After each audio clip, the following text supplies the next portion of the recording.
ఇప్పుడు మనం 2024 సంవత్సరం మార్చి నెల 1వ తేదీ నుంచి 30వ తేదీ వరకు ద్వాదశ రాశుల మాస ఫలితాలు చూస్తున్నామండి.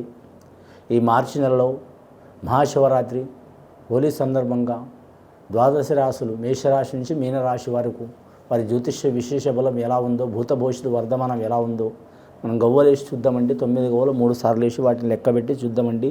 మొదటిగా మేషరాశి వారి జ్యోతిష్య బలం ఎలా ఉందో చూద్దామండి.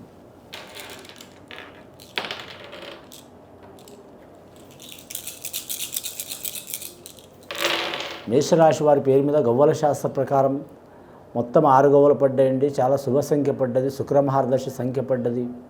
ఈ మార్చి నెల చాలా వరకు శుభయోగం ఉంది వారి జాతక బలానికి. 1వ తేదీ నుంచి 30వ తేదీ వరకు మహాశివరాత్రి ఘడియ కానీ మాత్రం హోళికా పౌర్ణమి ఘడియ కానీ చాలా వరకు శుభయోగం ఉంది వారి జాతక బలానికి. ముఖ్యంగా విద్య విషయంలో విద్యార్థులకు కలిసి వచ్చే అవకాశం ఉంది. అలాగే వివాహ విషయంలో మాత్రం చాలా వరకు శుభకరమైన సంఘటనలు జరిగే అవకాశం ఉంది. కుటుంబ తగాదాలు, రుణ తగాదాలు ఉన్నవారికి అవి తప్పకుండా తొలగిపోతాయండి. నమ్మిన వారు సహకారం చేసే అవకాశం ఉంది. ఇంకా ఏరే దేశం, ఏరే ప్రాంతం, ఏరే రాష్ట్రం వెళ్ళాలనుకునే వారికి అనుకూలమైన వాతావరణం నడుస్తుందండి వారి పేరు మీద. ముఖ్యంగా మాత్రం విద్యార్థులకు మాత్రం విద్య విషయంలో మాత్రం చాలా వరకు శుభ ఫలితాలు కలుగుతాయి. ముఖ్యంగా వారి జాతకంలో చూడాలంటే మాత్రం కొన్ని తరగతులు చదువుతున్న వారు ఇంటర్ ఫస్ట్ ఇయర్ కానీ సెకండ్ ఇయర్ వారికి మాత్రం శుభ ఫలితాలు అధికంగా కలిసి వచ్చే అవకాశం ఉందండి. అమ్మాయిలకు అలాగే అబ్బాయిలకు చాలా వరకు శుభ ఫలితాలు కలుగుతాయి. ఏమైనా ఆటంకాలు, చిక్కులు, చికాకులు ఉన్నవారు, అలాగే ఆరోగ్యపరంగా కానీ మానసిక పరంగా కానీ ఇబ్బందులు ఉన్నవారు వారికి మాత్రం ఖచ్చితంగా మాత్రం విఘ్నేశ్వరుని ఆరాధన చేయటం, అలాగే మాత్రం శివుడికి మహారుద్రాభిషేకం చేయించడం, అలాగే హోళీ పౌర్ణమి ఘడియల మాత్రం వారు అమ్మవారి సరస్వతి దేవతని పూజ చేయటం చాలా వరకు శుభ సంఘటనలు జరిగే అవకాశం ఉంది. ఇక వ్యాపారస్తుల విషయానికి వస్తే మాత్రం తిరుగుండదు వారి జాతక బలానికి. వారు ఏ వ్యాపారం చేసినా కలిసి వచ్చే అవకాశం ఉంది. ఇనుము వ్యాపారం చేసినా కలిసి వస్తుంది, ధన వ్యాపారం చేసినా కలిసి వస్తుంది, ధనధాన్య వ్యాపారం చేసినా కలిసి వస్తుంది, వస్త్ర వ్యాపారం చేసినా కలిసి వస్తుంది. నమ్మిన వారు సాయం చేసే అవకాశం ఉంది. దయ్యం, భూతం, మంత్రం, తంత్రం, చెడుపు, చేతబడి ఏది పారదండి వారికి. ముఖ్యంగా మేషరాశి వారి జాతకంలో కృత్తికా నక్షత్రం వారికి శుభయోగాలు ఉన్నాయి. అలాగే భరణి నక్షత్రం వారికి కూడా శుభయోగాలు ఉన్నాయి. గవ్వలు 6 గవ్వలు పడ్డాయి కాబట్టి మాత్రం ముఖ్యంగా భరణి నక్షత్రం వారికి కలిసి వచ్చే అవకాశం ఉంది. శుక్రవారం అనుకూలమైన వాతావరణం ఉంటుంది. ఆరోగ్యంలో చిక్కులు, చికాకులు ఏమైనా ప్రాబ్లమ్స్ ఉంటాయి, తొలగిపోయే అవకాశాలు ఉన్నాయండి. రెండవసారి గవ్వలేసి చూద్దామండి ఎలా ఉందో మేషరాశి వారి జ్యోతిష బలం మార్చి నెల మొత్తం. రెండవసారి గవ్వలేస్తే 5 గవ్వలు పడ్డాయండి. బుధ మహర్దశ గవ్వలు సైన్సు శాస్త్రజ్ఞులకు, వైద్య శాస్త్రజ్ఞులకు, అలాగే ఆరోగ్య శాస్త్రజ్ఞులకు, అలాగే బోధన రంగం సంబంధించిన వారికి, అలాగే వ్యవసాయదారులకు, అగ్రికల్చర్ వారికి చాలా వరకు శుభ ఫలితాలు కలిసి వచ్చే యోగం ఉంది. అలాగే వ్యాపార కారకుడు బుధుడు పెద్ద పెద్ద వ్యాపార సంస్థలు స్థాపించే వారికి కూడా కలిసి వచ్చే అవకాశం ఉంది. ముఖ్యంగా వీరి జాతక బలంలో చూడాలంటే బుధ మహాదర్శ నడిస్తే ఉచ్చస్థానంలో ఉంటే మాత్రం తిరుగుండదండి వారి జాతకంలో. పట్టిందల్లా బంగారం అన్నట్టు ఉంటుంది. కానీ వారి జ్యోతిష్య బలంలో చూడాలంటే మాత్రం నీచస్థానంలో ఉంటే మాత్రం చాలా అబద్ధాలు ఆడే యోగం ఉంటుంది. లేనిపోయిన చికాకులు ఉంటాయి, అత్యాశలకు పోయి ఇబ్బందులు వచ్చే అవకాశాలు ఉంటాయండి. కాబట్టి అలాంటి సంఘటనలు ఏమైనా చిక్కులు, చికాకులు పడుతున్నవారు బుధ గ్రహం అనుసారం ప్రకారం అయ్యప్ప హరిహర పుత్రుడు అయ్యప్ప స్వామిని దర్శనం చేయటం కానీ, అలాగే విష్ణుమూర్తికి దర్శనం చేయటం, లక్ష్మీ విష్ణుమూర్తి దర్శనం చేయడం చాలా శుభప్రదం ఉంటుందండి. 6 గవ్వలు 5 గవ్వలు పడ్డాయండి. 6, 5 అంటే 11 గవ్వలు. 11వ సంఖ్య చంద్రమహారదర్శి సంఖ్య.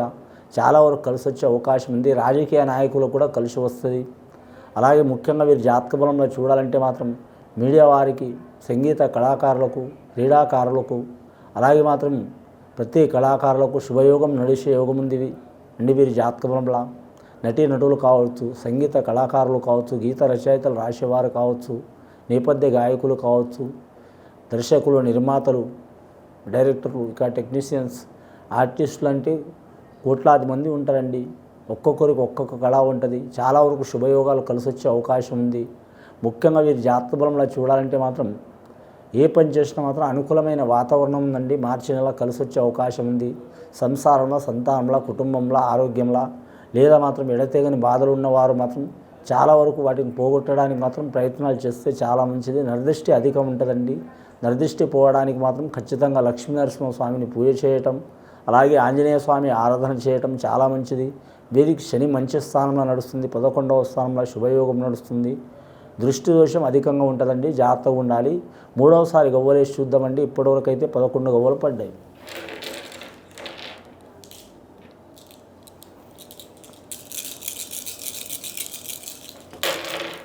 మూడోసారి గవ్వలు వేస్తే ఇంకా 6 గవ్వలు పడ్డాయండి వారి పేరు మీద.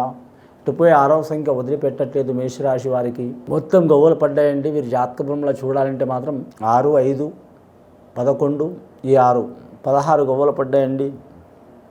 16వ సంఖ్య శుభ సంఖ్యనే ఉంది. 1 సూర్యమహారదశ సంఖ్య, 7 కేతు మహారదశ సంఖ్య. సూర్యమహారదశ సంఖ్య వారికి మాత్రం కీర్తి ప్రతిష్టలు పెరిగే అవకాశాలు ఉంటాయి. రాజకీయ నాయకులు కలిసి వచ్చే అవకాశం ఉంటుంది. 7వ సంఖ్య వారు చూడాలంటే మాత్రం విదేశాన యోగంలో, ధనయోగంలో, రుణయోగంలో, కుటుంబ యోగంలో, ఆరోగ్య యోగంలో కలిసి వచ్చే అవకాశాలు ఉన్నాయి. గత కొన్ని సంవత్సరాల నుంచి పడుతున్న బాధలు, చిక్కులు, చికాకులు, దారిద్ర్య బాధలు తొలగిపోవడానికి వారి కులదేవతను ఆరాధన చేయటం కానీ, అన్నదానం, భూదానం, గోదానం, సువర్ణదానం, వస్త్రదానం, వారికి తగినట్టు మాత్రం శాంతి చేసుకోవడం చాలా వరకు మంచిదండి. అలాగే వీరి జాతకంలో మహాశివరాత్రి గడియ ఉంటుంది కాబట్టి ఖచ్చితంగా మాత్రం మహాశివరాత్రి రోజు మాత్రం శివుడి దర్శనం చేయటం కానీ, లేదా జాగరణ చేయటం కానీ, ఉపవాసం ఉండటం కానీ శుభయోగం ఉంటుంది. అలాగే హోళికా పౌర్ణమి సందర్భంగా ఈ నెలలో ఖచ్చితంగా సర్వదేవతల్ని పూజ చేయటం శ్రేయస్కరం ఉంటుంది. అలాగే మాత్రం సరస్వతి మాతకు పూజ చేయడం చాలా వరకు శుభయోగం ఉంటుంది. కానీ మాత్రం ఇంకోటి, వీరి జాతకంలో ఆరోగ్య విషయంలో కూడా చాలా మంచిగా అయ్యే అవకాశం ఉంది. ధన విషయంలో, ధాన్య విషయంలో, కుటుంబ విషయంలో, మానసికంగా కానీ లేదా మాత్రం శారీరకంగా కానీ ఇబ్బందులు, చిక్కులు, చికాకులు వస్తున్న వారు తప్పకుండా తొలగిపోతాయి. రియల్ ఎస్టేట్ రంగంలో వారికి కానీ, అలాగే షేర్ మార్కెట్ రంగం వారికి కానీ, అలాగే వీరి జాతకంలో చూడాలంటే మాత్రం పెద్ద పెద్ద పెట్టుబడులు పెట్టే వ్యాపారం కానీ కలిసి వచ్చే అవకాశాలు ఉంటాయి. వాతావరణం మూలంగా కొన్ని ఆటంకాలు, చిక్కులు వస్తాయి, జాగ్రత్తగా ఉండాలండి. ప్రయాణ విషయంలో జాగ్రత్తగా ఉండాలి. ద్విచక్ర వాహనం కావచ్చు, 4వ చక్ర వాహనం కావచ్చు, 8 చక్రాల వాహనం కావచ్చు, వాహనం విషయంలో జాగ్రత్తగా ఉండాలి. జల విషయంలో కూడా కొన్ని చిక్కులు, చికాకులు వచ్చే అవకాశం ఉంది. మేషరాశి వారి జాతకానికి కుజుడు అధిపతి కాబట్టి మాత్రం కొంచెం కుజుడు వలన మాత్రం అధికమైన తొందరపాటు నిర్ణయాలు ఉంటాయండి, జాగ్రత్తగా తీసుకోవాలి. అశ్విని నక్షత్రం వారికి కేతు అధిపతి కాబట్టి కలిసి వచ్చే అవకాశం ఉంది. భరణి నక్షత్రం వారికి మాత్రం చాలా వరకు శుభయోగం ఉంటుందండి. ఇది విని చూసి ఆచరించే వారికి, మేషరాశి వారికి చాలా వరకు మాత్రం శుభ ఫలితాలు కలిసి వస్తాయండి. 2024 సంవత్సరం 1వ తేదీ నుంచి 30వ తేదీ వరకు చాలా వరకు శుభయోగాలు కలిసి వస్తాయండి. శుభం భూయాత్.